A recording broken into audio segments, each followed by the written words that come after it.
Gracias una vez más por acompañarnos. Hoy nos honra con su presencia una persona muy especial. Fue directora médica del Centro para Víctimas de Violencia Doméstica ACT. Fue directora médica del Centro Comunitario de Consejería y Educación de Salud Mental en la Universidad del Golfo, o Florida Gulf Coast University. Fue profesora de la Universidad del Golfo. Ha sido llamada como experta por la Fiscalía en muchos casos de tráfico humano. Ha coordinado con las autoridades redadas para rescatar a las víctimas de tráfico humano y apresar a los traficantes. Y la lista es más larga, así que damos la bienvenida a la psicóloga, la doctora Yaroslava García, quien también me honra con ser mi amiga. Bienvenida, Yaro, un placerazo tenerte nuevamente aquí como siempre. Gracias por la invitación, muchas gracias y gracias por todo lo que acabas de decir. Bueno, tú sabes que es la verdad y nada más que la verdad, como cuando uno va a la corte. Nos conocemos hace muchos años, así que, Sí. Y es un placer para mí ser tu amiga y poderte llamar tu amiga. Yaro, ¿viste? Sí. El caso que vamos a hablar es del niño de Miami que alegadamente asesinó a su mamá a puñaladas, que Sí. se encuentra detenido. Te mandé todo lo que tengo del caso, te mandé las fotos, te mandé la llamada del 911 y te mandé el interrogatorio. Pero antes de entrar en materia, quiero hacerte una pregunta. Alrededor de este caso hay mucha controversia, unos dicen una cosa, otros dicen otra, todos son psicólogos, todos saben y todos dan su opinión, pero aquí la psicóloga eres tú y tú eres la que nos vas a ayudar hoy a entender este proceso un poco más. Sí. El autismo y la hiperactividad, ¿se pueden confundir? Sí se pueden confundir. Okay. Sí. Estos son trastornos que ocurren con el crecimiento y usualmente la mayoría de los niños o niñas son identificados en la temprana edad con este diagnóstico. Y sí es posible que un niño o niña que lo tenga, que no ha sido oficialmente diagnosticado, eso también puede ocurrir. Ahora, Y, pero tú puedes confundir el autismo, una persona que tiene autismo con hiperactividad, o puedes una persona hiperactiva confundirlo con el autismo. Los síndromes o los síntomas se pueden confundir, se pueden mal cuando no, diagnosticar. sí se pueden mal diagnosticar y se pueden también algunas veces cometer errores en los análisis que se hacen. Eso sí se pueden confundir. Es más, estos dos trastornos están en el mismo espectro de los diagnósticos. Okay. Algunas veces están compartiendo síntomas. So, un niño con autismo, donde autismo es el diagnóstico primario, puede tener muchos síntomas de hiperactividad. Okay. Viceversa, un niño con hiperactividad o trastorno de lo que le llamamos ADHD, ya puede tener síntomas que pueden aparecer como autismo, por ejemplo, alta ansiedad a socializarse o problemas en la concentración. Los niños que tienen autismo también pueden padecer de estas dificultades. Ok, ahora, ¿escuchaste la llamada del 911? Sí. A través de esta llamada, a través de la voz de él, mi opinión es que este es un niño que no demuestra sentimiento alguno. Yo siempre pongo dos escenarios. Uno, él lo hizo y debe de tener la adrenalina de que maté a mi mamá, no sé lo que me espera, no sé lo que viene, he hecho algo por primera vez en mi vida que nunca había hecho. Es para que esté como excited. O el escenario número 2, él no lo hizo, pero vio a quien lo hizo. No tiene también que tener esa adrenalina alta, ese de que lo hicieron, me mataron a mi mamá, es ese sentimiento. Y yo lo veo a él, Yaro, muy flat, muy. Él habla con la operadora del 911 muy señorita, puede mandar una patrulla, sí, yo maté a mi mamá, el arma, no encuentro el arma, ¿dónde la pongo? Yo me tomé una foto, yo la mandé, es eso malo. ¿Es ese un comportamiento normal para cualquiera de estos dos escenarios? Sí, cualquiera de los dos pueden pasar. Y yo creo que hay un factor muy importante en la llamada del 911 y es que él demuestra desregulación de dos maneras. Él demuestra en algunos momentos donde está hiperactivamente activado, por ejemplo, demuestra que tiene miedo y se asusta con ciertos sonidos, se asusta. Y hay partes de la llamada del 911 donde está hipoactivado. En otras palabras, está básicamente sin emoción, está diciéndolo todo como que sí, mi mamá está muerta. Señora, está muerta, le sigue diciendo a la persona del 911. So, en la llamada del 911 vemos las dos cosas pasando.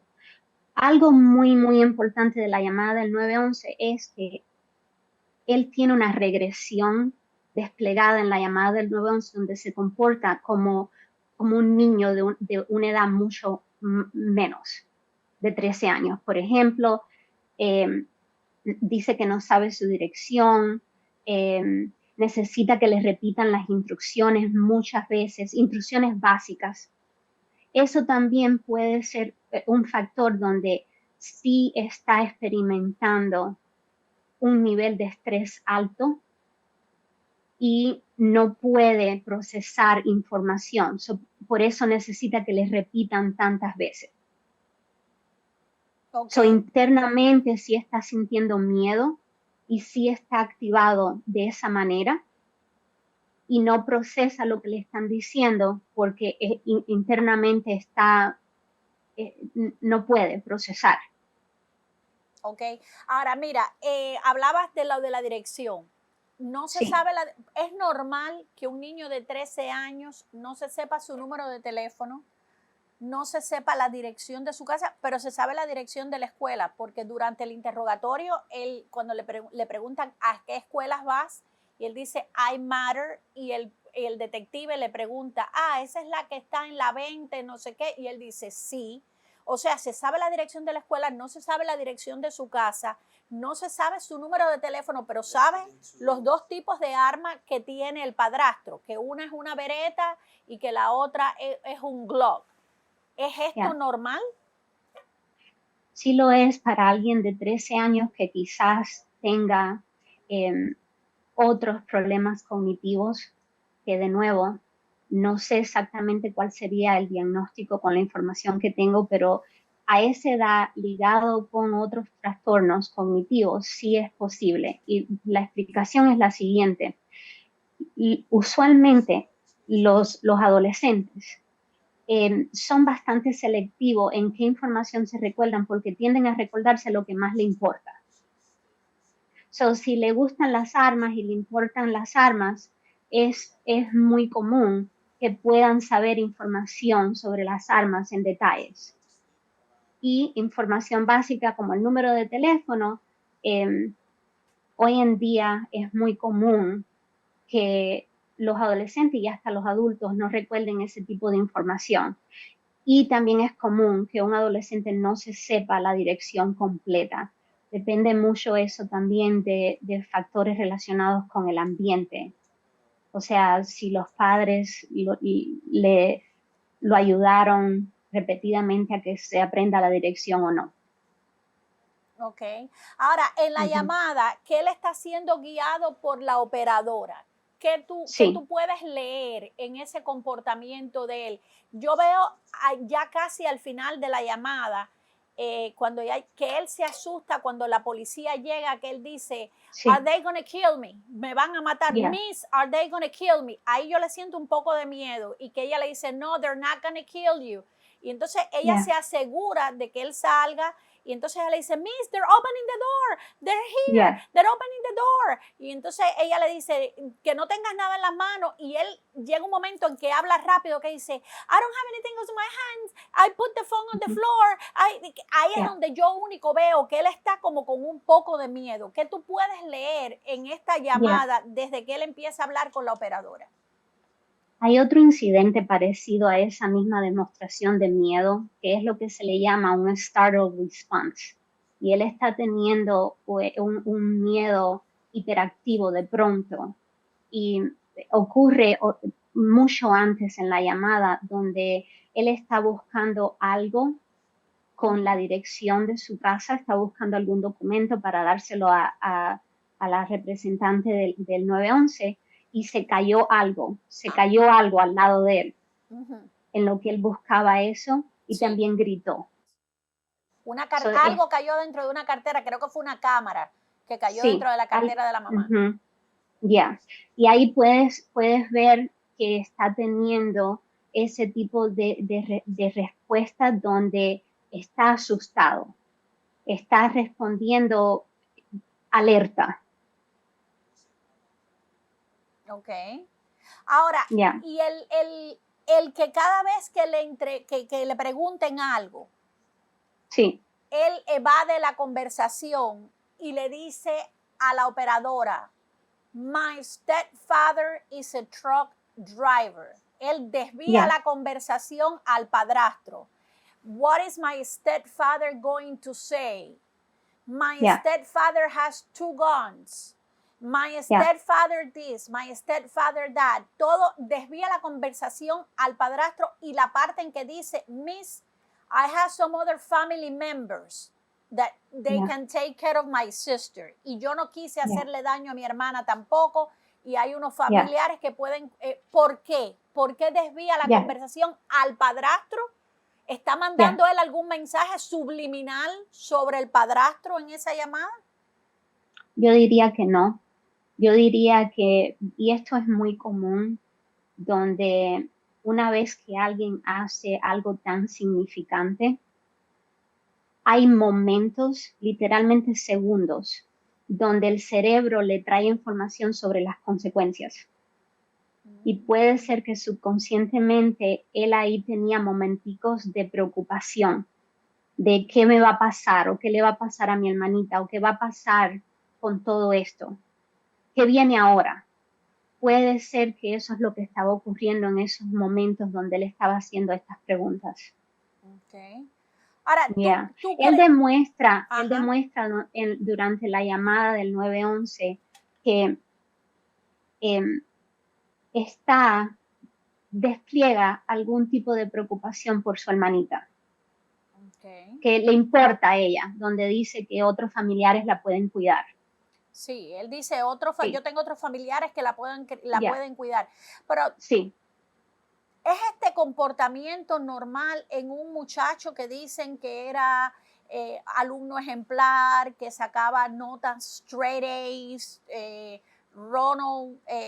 honor roll? ¿Es normal este comportamiento en un niño de 13 años? Sabemos que a los 13 años el cerebro de los niños no está totalmente formado, pero ¿es normal esto en ellos? Sí lo es.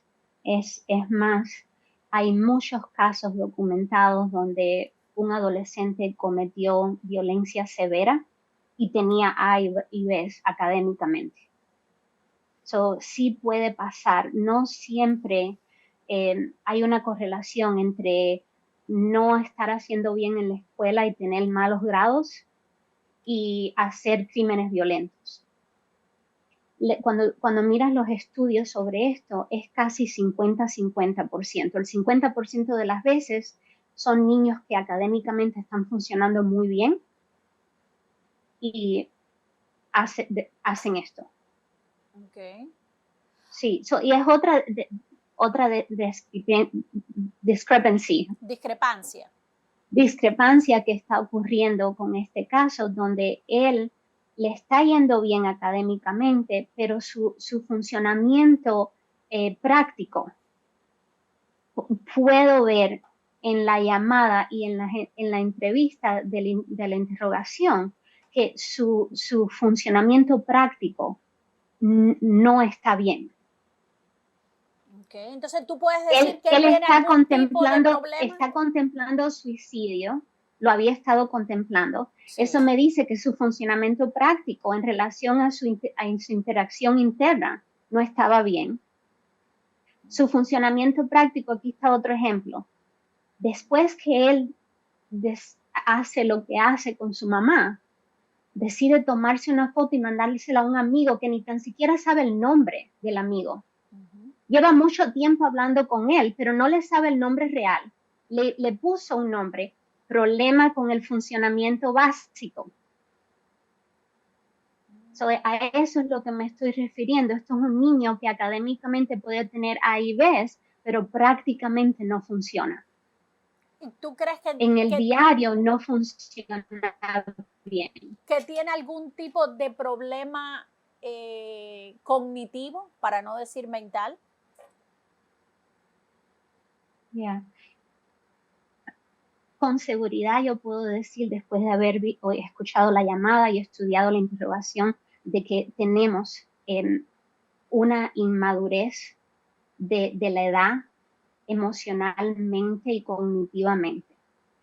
Él se está comportando prácticamente mucho más inmaduro de esa edad de 13 años. Con eso, diciendo eso, sí es posible de que tenga un trastorno cognitivo y posible que sí tenga un diagnóstico del espectro de autismo o de ADHD. Okay. Sí. Ahora, bueno, en el Jackson a él le hicieron un assessment y el assessment que le hicieron en el Jackson dio que tiene ADHD, síndrome de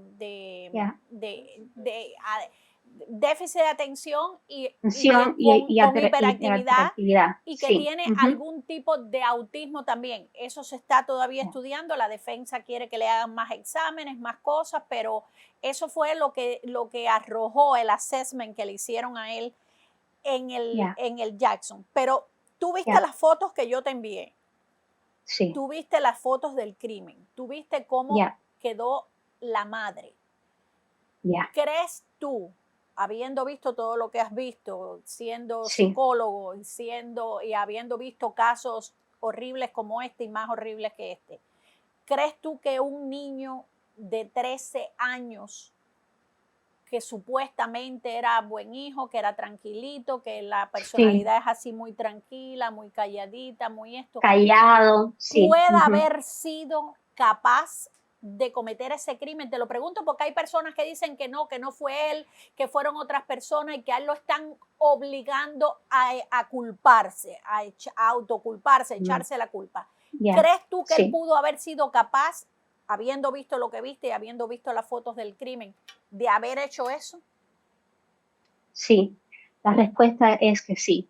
Y sin duda. La razón, sin duda, y la razón es porque se puede ver que hay 3 factores que se unieron y cuando estos factores se unen, se vuelve muy posible que un niño o una niña termine tomando este tipo de decisión que él tomó y lo que hizo. Un factor es que lo más seguro es que estábamos viendo a un adolescente que estaba emocionalmente desregulado por mucho tiempo antes de que esto pasara. El segundo factor es que sabemos, y él lo dice, que él estaba contemplando suicidarse. Y ese factor, sabemos que en algunos casos la internalización del suicidio, contemplar suicidio por mucho tiempo calladamente, puede a veces resultar con homicidio o violencia masiva. Tenemos el factor de que estaba contemplando suicidarse, lo estaba pensando calladamente. Ese es el segundo factor. Y el tercer factor es que está claro para mí de que él no tiene las herramientas para afrontar adecuadamente El afrontamiento de él es inmaduro. Toma decisiones inmaduras tratando de navegar, de nuevo, cosas básicas. Cuando se sintió emocionalmente desregulado y llevaba tanto tiempo internalizando suicidio, ¿cómo decidió él afrontar lo que le estaba pasando? Tomando una decisión impulsiva de esta manera. Hay que adicionar otra teoría que quizás pudo haber pasado en este caso, que no tenemos esta información, y es que es posible que él le había estado guardando resentimiento a su mamá por alguna razón. ¿Puede haber Y sido el entonces, nacimiento de la hermana? Sí, puede haber sido el nacimiento de la hermana, puede haber sido que se siente impotente, se estaba sintiendo impotente en la relación con su mamá. Ahora, cuando unimos todo eso, la respuesta es sí. Alguien de 13 años tiene la capacidad de hacer esto. ¿Y él está consciente o él estuvo consciente de lo que él hizo? Porque él se ve, en las primeras veces que fue ante el juez, él estaba como que él no fue el que lo hizo, él estaba... Yeah. Es muy difícil responder eso de una manera realista. Hablemoslo de dos maneras. Realísticamente, él sí está consciente. O sea, se paró de su cama, fue a la cocina, buscó el cuchillo, sabía dónde la iba a apuñalar, apuñaló varias veces. Está conscientemente tomando todas estas decisiones. Sí es posible que estaba desasociado en ese momento por la irregulación emocional. Quizás estaba en un estado de desociación. De nuevo, esto es solo una teoría. Lo que sí puedo decirte es que cuando estaba haciendo la llamada del 911, él no está en un estado de psicosis. Él no es psicópata, no tiene síntomas, rasgos de psicopatía, no tiene rasgos de psicópata. No, eso no lo veo. Y me estaba refiriendo en este momento a psicosis, donde psicosis. Él no estaba escuchando voces ni alucinando. No estamos viendo un caso de eso. Esto no es un caso donde él tomó un cálculo frío, de pronto hizo un cálculo frío o estaba bajo psicosis, estaba escuchando voces que le decían que él hiciera esto. Eso no es lo que estoy viendo. Lo que estoy viendo es algo que llevó una trayectoria, donde por mucho tiempo se fueron acumulando factores que llevaron a esa decisión. Okay. Ahora, yo lo que pregunto, Yaro, es, o lo que veo es, ¿por qué la agresividad? ¿Por qué el sadismo hacia la madre? Porque vamos a decir, como dices tú, tenía algo en contra de la madre o tenía celos por la hermanita que había acabado de nacer o se desquitó con la mamá algo que le estaban haciendo en la escuela, que dicho sea de paso, pudo haber sido alguien de la escuela, como hemos visto otros casos que llegan a la escuela y hacen una masacre. En este caso, él lo hizo contra su mamá. Pero si él fuera a hacerlo contra su mamá, si es por celos o por rabia o por algo, le hubiera dado 3 puñaladas, la mata y ya. Pero no el sadismo, los cortes, tuviste las fotos, los cortes que le hizo, la sonrisa que le hizo, los ojos ponchados, el pezón que fue casi quirúrgico, en las partes que le dio las puñaladas. ¿Eso qué te deja decir a ti? ¿Qué te enseña eso a ti como psicóloga? Que hay una falta de comprensión de ira interna. Él estaba lleno de ira. Fue y con en el rabia. momento en que vuelve a decir perdón. Fue con rabia, lo hizo con rabia. Fue con rabia y con ira, con resentimiento guardado. Y lo que eso me deja saber también, el nivel al cual lo llevó, es que no tenía comprensión propia de cuán grande era su ira. No, a la edad o con el problema cognitivo que estamos mirando, que es posible en este caso, no comprende su propia ira, no tiene comprensión clara de su propia ira. Ya. Y eso lo vemos mucho también con crímenes de violencia masiva. Claro. Una vez que comienzan el proceso, la masacre es llevada a otro nivel. Hay una falta de comprensión usualmente de la ira interna. Ahora, yo noto dos Derek diferentes. El que hace la llamada al Ya, 911 y el sí, que está sentado en la interrogación. Que ya, cuando sí. hablan, cuando le preguntan o cuando él habla del padrastro, él hace un gesto de que mira para un lado o baja la mirada. ¿Por qué tú crees que hace eso? Ya, gracias por volver a recordarme de eso, porque hemos hablado de la llamada del 911 varias veces, pero no lo hemos comparado en contraste a la interrogación. Sí, es otra Em, persona completamente diferente sí, la que está sí, sentada y frente a los detectives. sí. Y cuando yo estaba haciendo el análisis, me puse a prestar atención a la diferencia que vemos ahí. Y lo que vemos es, en la llamada del 911, él se está comportando como alguien que está en regresión, alguien muy codependiente. Necesita instrucción repetidamente, está asustado, todo lo que hemos hablado. ¿Ok? Uh-huh. En la llamada del 911 también otro factor es que se le hace difícil recordarse de ciertas cosas. Ahora, vamos a la interrogación y entonces empezamos a ver que él tiene, el lenguaje corporal es serio, o Uh-huh. sea, se está comportando hasta profesionalmente, seriamente profesional, se comporta muy cooperativo, tiene una actitud cooperativa. No es un niño que está argumentando contra las autoridades o diciéndole malas palabras. No, él está cooperando con el proceso. Se despliega como que entiende lo que le están preguntando y lo que le están explicando. Puede hablar de sí mismo. Saben qué grado está, qué tipos de grados tiene, a qué escuela va. Estamos, aquí es donde vemos que durante la llamada del 911, después de lo que él había hecho, sí estaba experimentando desregulación emocional por lo que había hecho y quizás teniendo momentos donde se daba cuenta momentáneamente de lo que había pasado y lo que había hecho. Okay. Ahora, las manos debajo de la mesa. ¿Qué Ujú. significa eso? A veces pone las manos, pero generalmente tiene las manos debajo de la mesa. Ya, ¿Eso te indica algo? ya. Pu- Puede ser que es indicativo de que está respetando a la autoridad. No está cerrando su cuerpo y escondiéndolo. También puede ser indicativo de autoestima baja. Puede ser indicativo también de un afecto flat.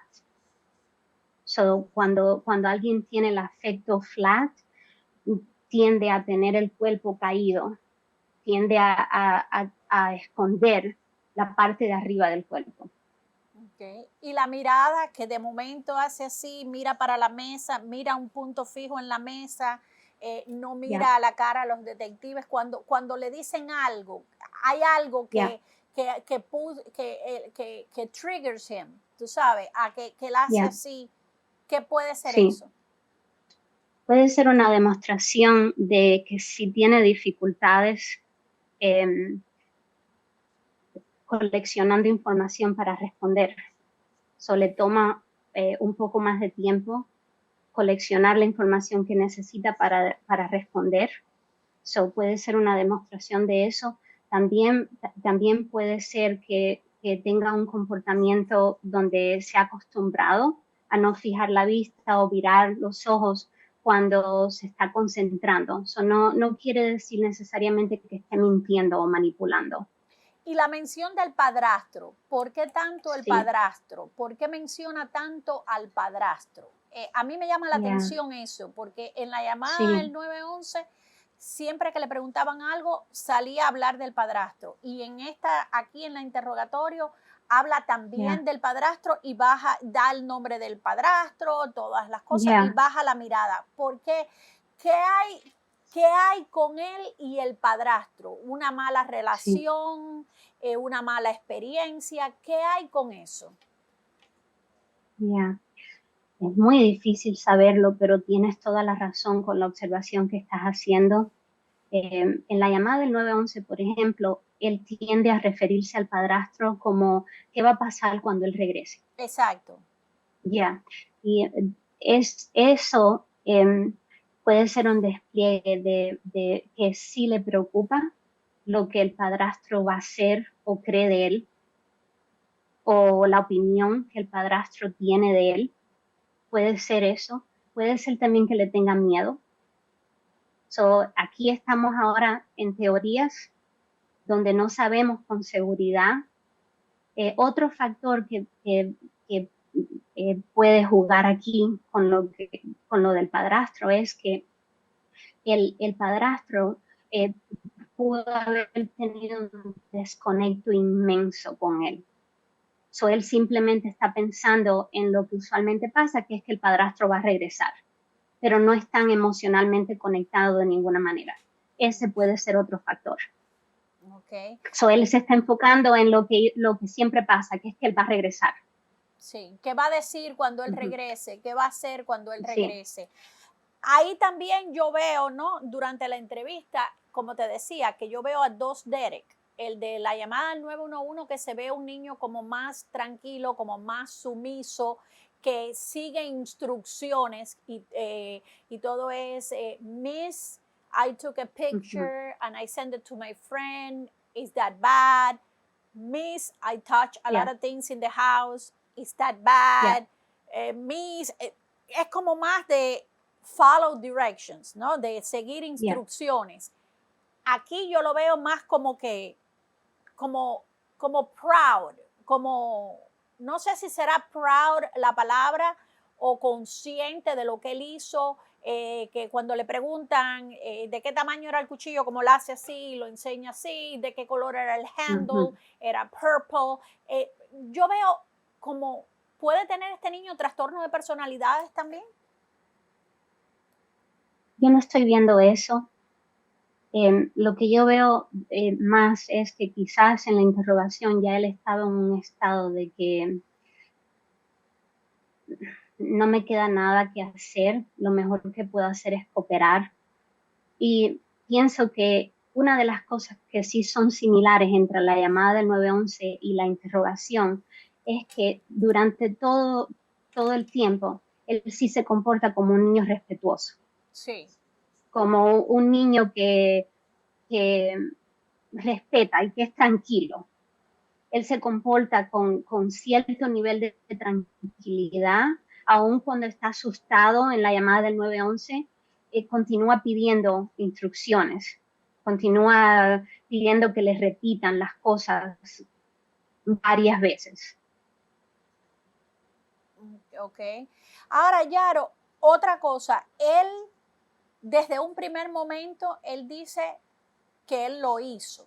Lo dice en la llamada del Sí, 911, se lo dice a la operadora ya, y se lo dice a los detectives. sí, Sin embargo, no ha dicho el por qué.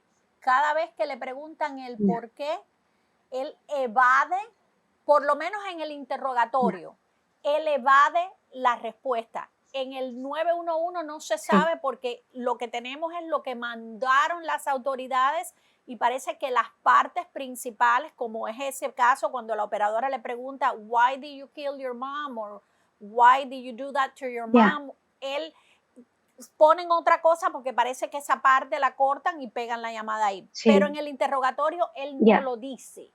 Ya él dijo que él lo no, hizo, pero no ha dicho el por qué. sí, ¿Por qué es esta actitud de ya, él? Si ya yo digo que lo hice, ya yo lo digo todo ya, de una. Sí, yo lo hice por sí, esto y por esto. Incluso me llama la atención de que él dice, le dice a los detectives que él le dice una mala palabra a la mamá.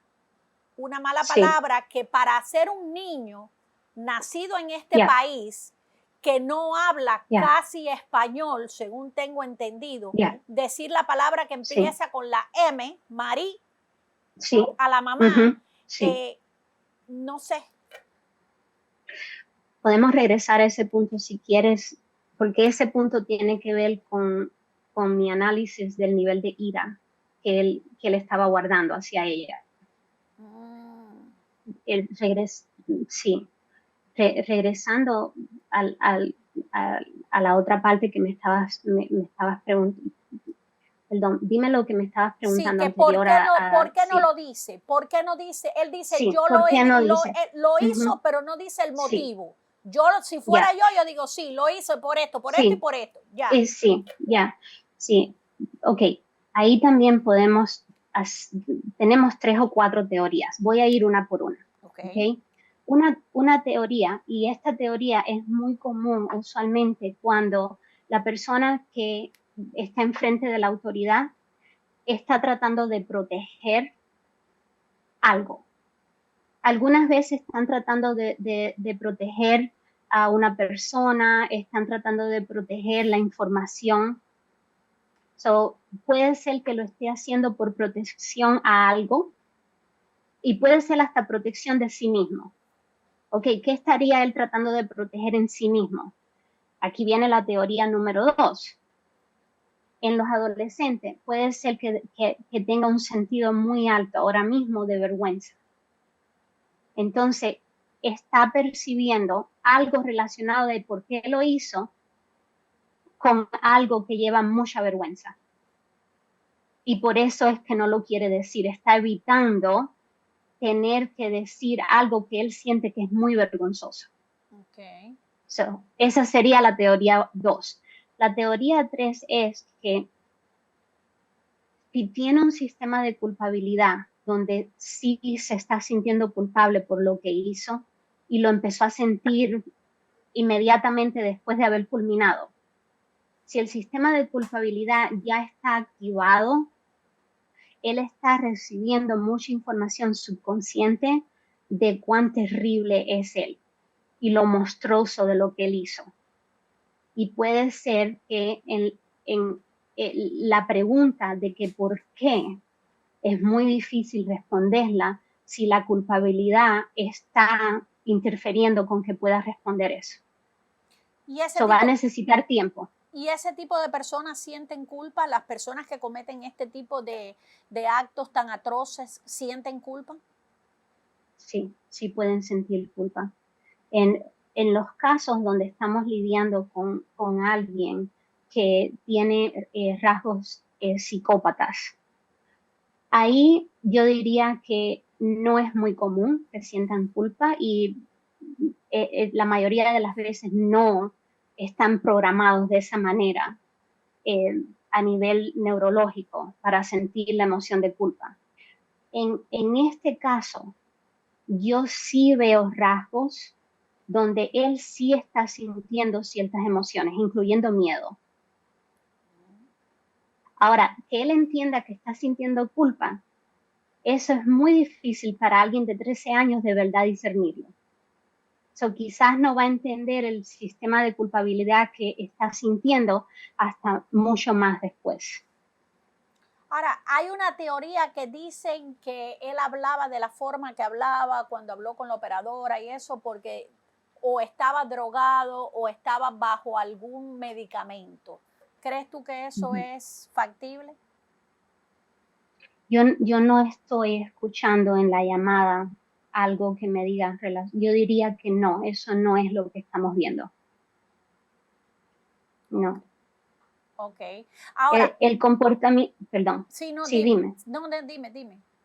No, yo iba a decir, el comportamiento y el afecto de él durante la llamada del 911 se alinea mucho más con alguien que estaba emocionalmente desregulado, sí está sintiendo miedo y está empezando a entrar y a caer en cuenta con lo que hizo. Sí, está comenzando a caer en cuenta con lo que hizo. Como que después que pasó la ira, dijo, ¿qué hice? Ya, ¿qué hice? ¿Qué hice? What did I do? Ya, okay. Exacto, ya. Ahora, volviendo a lo que habíamos hablado, de la mala palabra que le dice a la mamá. Sí, sí. Ok, gracias por traer eso porque se me había olvidado ese detalle y yo lo documenté como uno de los ejemplos de la teoría de que quizás había un sistema de ira que estaba caminando por mucho tiempo. Y el hecho de que haya escogido esa palabra, no quiero leer mucho en por qué escogió esa palabra, porque también tenemos factores culturales donde en la cultura cubana y en la cultura de Miami, Hialeah, esta palabra es frecuentemente usada por otras razones también, a veces hasta como manera de cariño, es usada algunas veces. Entonces, no quiero leer mucho dentro del uso de haber escogido esa palabra, pero sí me deja saber de que en el momento en que lo usó, sí fue por ira. Él comienza el proceso de apuñalarla usando esa palabra. Yeah. Ok. Te da tipo él porque hay teorías también de que él fue manipulado. Te da tipo él de ser una persona que puede ser manipulada a que cometa un crimen así de este tamaño. Yo estoy tratando de ver todas las aristas, Sí. ¿no?, que pueda tener este caso. Yo nunca he dicho ni que es culpable ni que es inocente. Yo quiero ver todas las cosas y ver todos los ángulos. Te da tipo él de ser una persona manipulable que pudiese haber sido llevada a cometer este tipo de crimen? Fácilmente te puedo decir que sí. Okay. Con certeza. Él es un niño que despliega el comportamiento y la manera en que se comunica, que es fácil manipulable. Y algo que no hemos hablado, que también puede ser un factor que no sabemos, la información relacionada con esto es si él estaba comunicándose en las redes o creo que dijo que usaba el Discord para hablar y no sabemos si habían temas en esas conversaciones en el Discord donde se estaba hablando de violencia o de actos de violencia y él lo tomó como que era alguien pidiéndole que lo hiciera o un reto o si lo hago van a estar orgullosos de mí. Con exceso de habla de violencia, un adolescente sí puede empezar a contemplar la acción de hacerlo. Claro, eso lo pensé yo desde un principio que yo comenté, yo dije, a lo mejor pudo haber sido un reto porque los jóvenes hoy en día hacen los challenges esos que hacen ellos que ponen hasta su propia vida en peligro, ¿no? O también puede haber sido que para entrar en un grupo, en un grupo X, tienes que hacer algo y le ponen a hacer esos retos. O a lo mejor es algo que estaba viendo. Mira, el amigo de él, el supuesto Sweden, el que él le puso Sweden, que no se sabe, él no se sabe el nombre. Hay fotos, no te envié esas fotos, hay fotos y son públicas de la persona. La persona está, él le preguntan que si está en Miami, él dice, no, está far away, está bien lejos.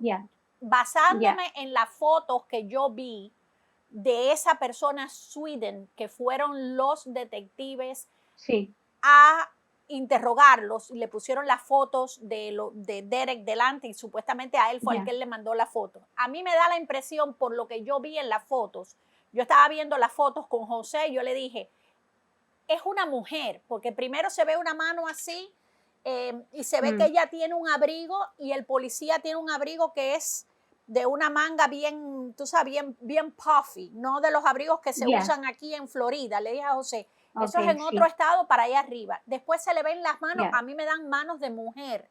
Dicen que es un hombre, él habla he, pero a mí me dan manos de mujer. Y esa persona a mí me parece que está en silla de ruedas. Y te digo por qué. La casa es de 2 pisos y en la escalera tienen el sistema ese de que hay, para bajar y subir. Un lift, que la persona va, se sienta ahí, un lift de asistencia en la escalera.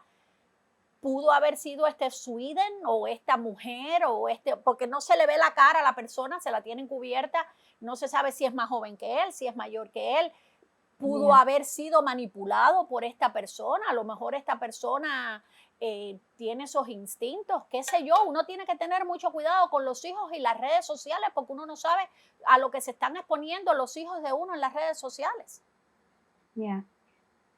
La realidad es que cualquier persona lo pudo haber manipulado, pudo haber sido esta persona, pudo haber sido otro grupo o otra persona, pero Sweden era como su persona confidencial y por eso fue directo a él. Quizás él lo veía como su sistema de apoyo y estaba en otro grupo hablando de esto. Es muy difícil saber exactamente qué fue lo que ocurrió aquí. Lo que yo sí te puedo decir es esto. Si él tiene autismo diagnosticado o que no había sido diagnosticado, vamos a decir que sí tiene autismo y ADHD. Tenemos otro factor de manipulación y es el siguiente. Las personas con estos diagnósticos tienden a percibir información y la interacción con el mundo externo de una manera muy real. No entienden áreas grises. Si estaban hablando, jugando y riéndose de matar, él no lo entendió de esa manera. Él lo entendió literalmente. No saben diferenciar lo real de lo imaginario. No hay áreas grises. Casi todo el proceso del cerebro con estos diagnósticos son literales. Aquí viene otro factor donde él pudo haber sido fácilmente manipulado simplemente porque lo tomó literal. Ok. Ahora, Yaro, la mamá se le pasaría algo por alto y no se dio cuenta de que, porque hay veces que los niños y las personas mayores también piden ayuda a gritos en las formas en que se conducen, ¿no? Sí, las personas hay veces no nos damos cuenta que lo que están es pidiendo ayudas a gritos en el comportamiento que tienen. exacto. Pudo haber pasado por alto la mamá que este niño necesitaba ayuda, que tenía algún tipo de problemas. Sí, y yo y tú hemos hablado de esto en otros programas donde tenemos una epidemia de desconecto y es algo que casi todas las familias lo están experimentando de una manera u otra y con los niños y los adolescentes específicamente se vuelve sumamente peligroso ese desconecto porque terminan metidos en un mundo interno donde no están cognitivamente preparados para poder resolver todo lo que le viene a la mente ellos solos. Necesitan el apoyo de los padres y los adultos y el apoyo de profesionales, y cuando no lo tienen y los padres no están prestando atención y no se dan cuenta, esa persona a esa edad, con todos esos problemas, termina aislado en su propio mundo, internalizando cosas las cuales no puede resolver. Pudo haber influenciado que dicen que en la escuela le hacían bullying, que era como, tú sabes, como el rarito de la escuela, que le hacían bullying, que se burlaban de él. ¿Pudo eso haber sido el trigger para desatar esta matanza tan horrorosa? Sí. Y eso tiene que ver cuando yo mencionaba de que hubieron muchos factores que se fueron uniendo. Esto no fue algo donde él de pronto decidió esto. No fue de un día para otro. No, aquí hubieron muchos factores que se fueron uniendo poco a poco y él entró en un sistema interno que lo llevaba y lo estaba cargando hasta el momento en que lo hizo. Sí, la respuesta es sí. Todos los factores esos de lo que le estaba pasando en la escuela, que la hermanita haya nacido, la relación que no sabemos si tenía o no con el padrastro, como él percibía la relación de su mamá con el padrastro, la manera en que la mamá estaba apoyándolo o no apoyándolo, porque hay ciertos tipos de apoyos causan más daño. Claro. No sabemos. Todos esos factores, eso es lo que me indica de que teníamos ira internalizada al nivel de explosión. Dicen que él era un niño muy sobreprotegido por la mamá y de hecho anda un video circulando por las redes del día que pasa el incidente, que él va a Yeah, salir y la mamá le dice, pero no corras. Y él le dice, siempre me dices que no corras. yeah, Porque él era un niño sobreprotegido. yeah. No era para Suena que, como una mamá preocupada. exacto, no era para que, Yeah, para que viera a la madre con estos ojos, no sé. yeah. Aquí No era una mala esto relación, es, es lo que te quiero decir. Aparentemente no había yeah, una mala relación sí. entre él y la madre. Ya, ¿te recuerdas al principio de la entrevista donde yo te estaba hablando del factor donde es posible que estaba sintiéndose impotente en la relación con la mamá? Y lo que me acabas de decir puede ser un ejemplo de eso, donde él quizás se siente, déjame, ya yo tengo 13 años, en la escuela se están riendo de mí porque me están tratando como un baby o por esto o por aquello, déjame en paz, no me sigues repitiendo. Estoy dando un ejemplo muy random, yo no sé si esta es la realidad o no, Ujú. pero es muy posible que dentro de esa ira había impotencia. Ahora, ¿es él, Yaro, crees tú que él sea un peligro para la sociedad? Sí, sí es posible que lo sea. No, no, y la razón es esta. No sabemos, número uno, cómo es que esto lo va a afectar a largo tiempo. ¿De qué manera ahora él está sintomático o trastornado por lo que hizo? Ese factor no lo sabemos. Eso tiene que pasar mucho tiempo para saberlo. El otro factor es si tratamiento va a funcionar o no. Y para eso hace falta mucho tiempo para de verdad saber si el tratamiento funciona o no, porque ¿qué pasa la próxima vez que él se sienta impotente y emocionalmente desregulado hacia otra persona? Claro, Que, ¿crees tú que él está en el punto de no retorno, el point of no return? ok, lo que él hizo usualmente es el point de no return, ok, basada en la acción y en la manera en que ocurrió. Si, si es posible o no que alguien de su edad que ha cometido algo de este calibre, si es posible que se puedan recuperar o no, la literatura en esto es, eh, no es consistente. Hay literatura que dice no es posible, no hay tratamiento, no hay manera. Y hay literatura que dice que bajo ciertos apoyos y tratamientos sí es posible que se pueda recuperar de esto y no volver a hacerlo nunca más o causarle daño a nadie. Sí, pero siempre va a quedar esa duda. Hay que tener Ya, mucho cuidado con los hijos.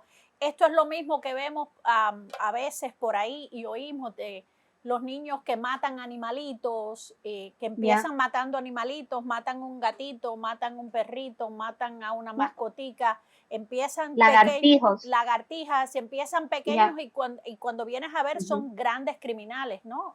ya, Tiene que ver con estos sí, factores, eso también, estos factores exacto. que me acabas de describir. Sí, sí, correcto.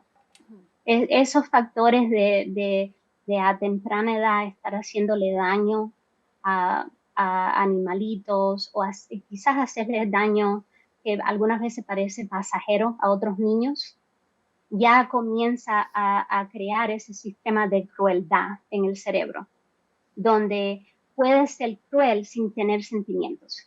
Claro, y hay que tener cuidado Ya, también con lo que se le dice a los niños. Los niños, yo siempre lo he dicho, los niños son crueles y un niño le hace bullying a otros niños, ya hemos visto los niveles de bullying que hacen y todo ya, eso, y eso también desencadena en esto que hemos visto, porque a lo mejor es como dices tú, esa ira que él tenía, a lo mejor se unió todo se juntó. Todo fue como la tormenta perfecta, ¿no? Correcto. Todo lo que pasaba en su casa, a su alrededor, más todo lo que estaba sucediendo en la escuela, terminó en esto. Terminó en esto y hay que tener mucho, mucho cuidado con los niños. Estoy de acuerdo. Para extender lo que estás diciendo, yo digo que pasar mucho tiempo de calidad con los niños. Claro que sí, claro que sí. Eso y cuidado es la llave a prevenir ciertos tipos de comportamiento o problemas psicológicos. Usualmente que los adolescentes son los que más peligros están a tener síntomas durante la adolescencia. Ahora, Yaro, ya para terminar, el hecho de que él lleva casi, en octubre van a ser 2 años encerrado. Y él no está él no está en un centro de detención juvenil, él está en un centro de detención de personas adultas y él está siendo juzgado como adulto. Claro, lo tienen separado de la población adulta de ahí, de la cárcel. Pero el hecho de tenerlo encerrado tanto tiempo no ahonda más esto en el comportamiento de él. ¿Esto lo ayuda o lo afecta? Depende mucho de cómo él percibe el sistema de la cárcel, como las regulaciones, la disciplina, cómo es que él percibe ese ambiente. Usualmente con personas que tienen rasgos antisociales y de psicópata, tienden a echarle la culpa a ese sistema, odian a ese sistema, crean más resentimiento interno relacionado con el sistema de la prisión. Yo digo que en esos casos sí se vuelve muy peligroso que estén en ese sistema. En este caso, no estoy segura de que esa es la línea que él tomaría. No lo creo. No es lo que estoy viendo. Bueno, pues esperemos que esto se resuelva de la mejor manera y que se le tiene que dar tratamiento. Que esto a mí me recuerda mucho, y tú te recuerdas también el caso de Mario López aquí en esta área. Mario López estuvo 20 años internado en un hospital psiquiátrico, entró con 15 años y acaba de salir ahora, tiene, no sé, creo que son 37 años que tiene ya Mario López. Bajo tratamiento lo dejaron salir. A lo mejor este niño todavía puede ser útil a la sociedad si se demuestra que él fue el que lo hizo y que le den su tratamiento. Gracias por invitarme a haber revisado el caso y poder tener la conversación, porque de verdad el caso es fascinante y el hecho de que no sabemos la respuesta de por qué lo hizo.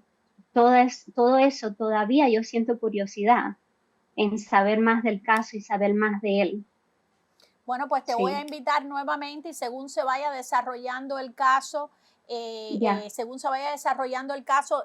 voy a invitar nuevamente a hablar de este caso. El lunes la defensa introdujo una moción para retirar una moción que habían puesto de eliminar el interrogatorio que se le hizo, ¿no? Para eliminar el interrogatorio, pero ahora decidieron que la van a retirar esa moción. O sea, de momento el interrogatorio se queda y la llamada al 911 se queda. Y yo digo, bueno, ¿qué más da si ya él dijo yo lo hice? Él no ha dicho el motivo, pero él dijo yo lo hice. Sí. Pero bueno, vamos a seguir hablando de este tema y también me interesa el tema que me dijiste del estudio que hiciste. Te vamos a invitar también para hablar sobre eso. Tú sabes que tú eres mi hermanita del alma con otra mamá, pero bueno, que eres mi hermana. Gracias, te mando un abrazo y un beso. Un besote grande para ti y otro para Zeina. Dile que sabe que la quiero muchísimo. Nos vemos pronto. Buenas tardes. Gracias, Yaro. Como siempre, un placer. Era la doctora Yaroslava García. Y así concluimos por hoy. Recuerde suscribirse a nuestro canal, regálenos un like y compartir esta entrevista para que más personas se mantengan informadas. Será hasta la próxima.